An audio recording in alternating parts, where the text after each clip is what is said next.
خلق توجیکی متای پشتی چی منولی برای محافظت دل گردن نداری ما فقط زوری مونده یا دیگر مون میکنیم نمی دولت مونا گرفتنی هم تو گب زنین دو داری من در خدمت محافظت وطن دی هر روز من دیوونایم غم نمی ای دل مکنده یا شهرکی مایده چه زوری کرده سنیمو میگه پومیرو خوروغ یا وقتا بود زمینیمو کنی و بلوگروی کی دولت پست میگن کو محافظت کنین توجیکستان وطنی من گفته همت میجکن یک دیگر را پست میزنین کنی طرفی و بلند گپ بزنین در وقت ویروس اومد یک گله دکتر گریختک ترسیدن ای کسلی نه کی دولت اون نریختک فهمیدیم کی دکتره کی دکتر نبده یعنی برای همه یک گله شما گپ نزنه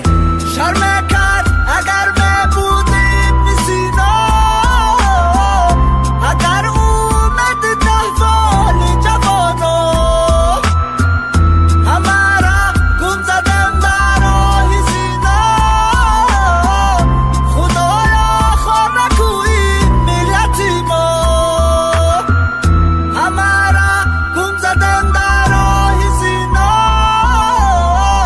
خدایا خواه نکو این ملتی ما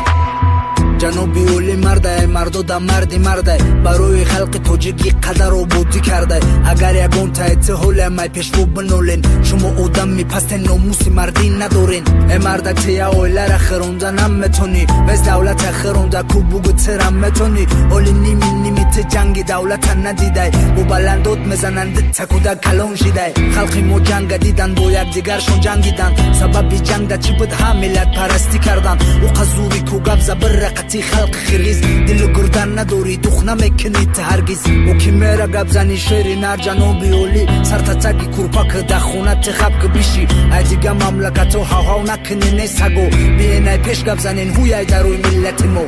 شرم کرد